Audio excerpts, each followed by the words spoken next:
All right, so massive news this past week. The UFC has reached a settlement in its antitrust lawsuits. There's two of them. The promotions has agreed to pay approximately 1,200 fighters and $335 million in periodic installments. The lawsuit sought $894 million to $1.6 billion in damages and centered around alleged violations of the Sherman Act. Class action lawsuits allow for treble damages, meaning the court could have tripled the amount it had required UFC to pay if they had lost, if it had gone to trial. The MMA put out a statement on X, quote, "We are pleased with the settlement and will disclose more when we file with the court in 45 to 60 days. We love all these guys," end quote. Though the fighters invested many years into this lawsuit, guys, and came up short of what they were looking for in damages, is this in any way a win for them? We go to Danny Segura for the first take. I mean, they are getting a good chunk of money, all right? But I think in the bigger picture, we were hoping that maybe, or at least on an ideal situation, we're hoping that maybe this would lead to some bigger changes in the industry. More importantly, beyond money, contractual changes. So that way the industry could be a little bit more competitive for other players outside of the UFC. We don't know exactly what's going to happen because we don't have all the full details. We'll get that in a few weeks. But from what it sounds like, we didn't exactly get that. And it seemed that this was the most realistic shot to kind of mix up and change some things in the industry that are just kind of at its core value, literally the UFC contract, which dictates so much. So it does feel, I am a little bit disappointed by it. I know that there's a lot of things involved. I know that the alternative to continue could have maybe gotten a lot less or nothing. Who knows, right? But it just seems like this was the one real shot to kind of make some meaningful changes in the industry for the better. And it seems that kind of has gone away. So I'm slightly disappointed, but I will kind of hold on that until we get the final result, until we get the full details of what the outlook of this is exactly. So we'll see. But all in all, I got to say, I'm a little bit disappointed with the result. Mm-hmm. Goes, what are your thoughts on this massive news that went down this past week? Well, I mean, I think there's just so many different ways of looking at it, right? That the question alone means something different to everyone, to different fighters, because they're all in different periods of their lives. I think some fighters really needed the money, and I think others really wanted change and wanted to be at the forefront of that. That wasn't accomplished. That's that gut punch feeling that you're feeling, because at first glance, when you look at everything that was involved, they don't look like they got very close to what it is they wanted to accomplish. Now, at the same time, you can't say these guys are losers or that they lost, right? It's the system that really puts them at a disadvantage. If you have a lot of money, if you have time, you have attorneys, you can push these things further on, and it just costs the little guy more money to kind of stay in the game. And what the UFC ended up doing was kind of running out the clock, like we say in sports, right? Some of these depositions, they were going to have to be redone. It takes time. It pushes things back. And the longer you do that, and the longer you have a case out there like that, there's more opportunities for it to fail and you not get anything at all. And if you look at it from that perspective and how long this fight's been going on, I could see maybe why it might have made sense to say, look, let's get some of these fighters, let them enjoy what's going to come to them and get this over with now. But that does kind of put at risk some of the change that a lot of us wanted. And I think that's that feeling that we feel right now of disappointment that they're not going to get that part of it. You're right, Goes. A lot of time has gone by. So before I go to Mike, let me read this quote from Nate Quarry because he kind of addresses that, and then we'll get Mike's reaction. But I thought this was pretty interesting. He was part of this, right? He was one of the leading voices, former UFC middleweight, if you'll recall, season 1 of The Ultimate Fighter, kind of one of the bigger names here. He says, quote, this part of a longer quote, but I think this is the meat and potatoes, I think, of what a lot of us are wondering. No, we didn't get everything we wanted. Our goal was all along to change the sport. However, we had quite a few delays that we had to deal with, and to get an injunctive relief, i.e. change the sport, we would have had to refile both lawsuits and combine them, go through the discovery all over again. Like Go said, we take depositions, about a 5-year delay, and then hope we get granted class action status again.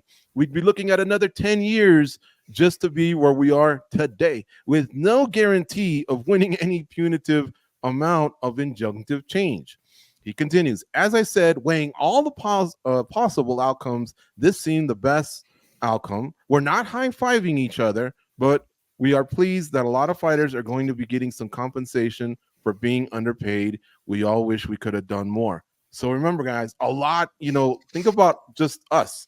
In 10 years, what we may have been thinking back then and where we may be thinking now.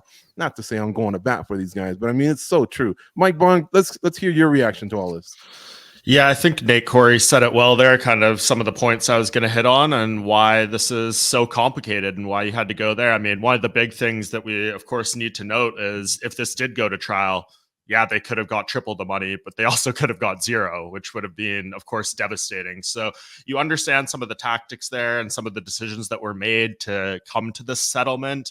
But yeah, of course, like the pie in the sky people that were hoping this was going to completely change, how the sport operates and maybe open up more options and more power to the fighters and stuff like that. That is pretty much all gone now. And moving forward, you're not really going to be able to do something like this again. UFC has adjusted its contracts in the wake of this that you can't even contractually join a class action lawsuit against them anymore. So that's all pretty unfortunate. This did seem like a one-time shot type of deal, but if you want to look on the positive side, right? Like this is $335 million more than anyone else has got from the UFC in this sense. We know the UFC, the way they operate their business, they're not trying to give away a cent more to anyone than they have to. Part of the reason this class action lawsuit became a thing in the first place is because of some of those business practices. But yeah, like this is kind of where it's going to be now. In terms of like how the money is broken up, it seems like the people who actually were involved in this more on the day-to-day side of things are probably going to get a bigger piece of this pie. But then, you look at someone like Chael Sonnen, I believe John Nash put this out, like he's due to potentially get a check that is bigger than anything he got for a single fight in the UFC. And this is a man who was prepared to take the stand and argue in favor of the UFC if this did go to trial. So that's one where you're like, it doesn't really feel fair for someone like that. But hopefully people that put more time or energy, things like that, do get something that they can be satisfied with, maybe a slightly life-changing sum of money, all that stuff. We'll see what happens when the details of this come out. But yeah, right now, I think Danny and Goes, I echo a lot of their sentiments. It is a win in some senses, but you can't help feel a little bit disappointed in what the potential of this ultimately was. And just to put a little more context on this, guys, if I'm not mistaken, we've lost 2 fighters from the Ultimate Fighter season 1. Mm-hmm. And Randy Couture, who was a coach, not a fighter, but still, he had a heart attack, if you recall, had to walk himself to a hospital. So much, has changed. Maybe a lot of fighters are just thinking, I'll take what I can now. I was really, really thinking about this, the last few days. Just the change could have been big. Like Mike says, there might not be another group that can possibly make a change like this. But sometimes you got to look out for yourself, and they hung in there for quite a long time. But yeah, it's a significant amount of money that they're going to get. Like if you're in that position, you're probably thinking, look, I can put kids through college. I can help pay off a house, something like that. So to have to wait possibly 10 more years, maybe even more, and you still don't know you're going to get anything.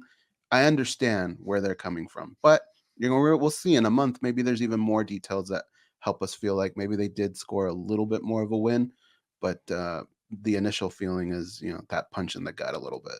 Yeah, because if you're the UFC, you got to be more than thrilled with this, right? Like, I think someone put out the $335 million is like Ari Emanuel's yearly cut from whatever. So, like, if you put it in that context for him, he's like, oh, it's 1 year's salary. I'm sure they would take that literally any day of the week. It's a sliver of the profit they made last year alone. So the UFC, this is like such a big win. They're probably high-fiving and popping bottles when it comes to how this ultimately worked out. 335 million might seem like a lot, but to them, you look at what the company's worth, all that stuff, the profits that keep coming out, this is a drop in the bucket for them. So on the UFC side, they're absolutely thrilled. And on the fighter pay side, people like us who have talked about this ad nauseum, trying to advocate for the fighters and things like that.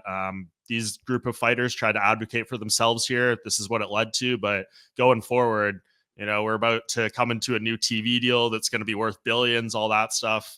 They ain't getting a penny more of that than you know, they were a few days ago, which is going to be nothing. So in terms of like organizing, changing things, fighter pay, like the ball is more in the fighter's court to make something like that happen than it's ever been. And there's nothing that shows us they're going to collectively come together to get their bigger piece of the pie. So this is a shame. Yeah, I'll tell you this much. 10, 15 years ago, when this started, when those guys were fighting, Kong Lee, Brandon Vera, John Fitch, 335 million would have been a big bite out of the UFC's ass. A lot's changed since then. And so, yes, like Mike pointed out, of course it hurts. No one wants to write that check. Well, it's over periodic installments, like I said. Stock price but still, too. yes, Yeah. the stock price went up, what, like I think initially $5. And then by the end of the day, 785. Yeah, it was huge. Danny, any final thoughts?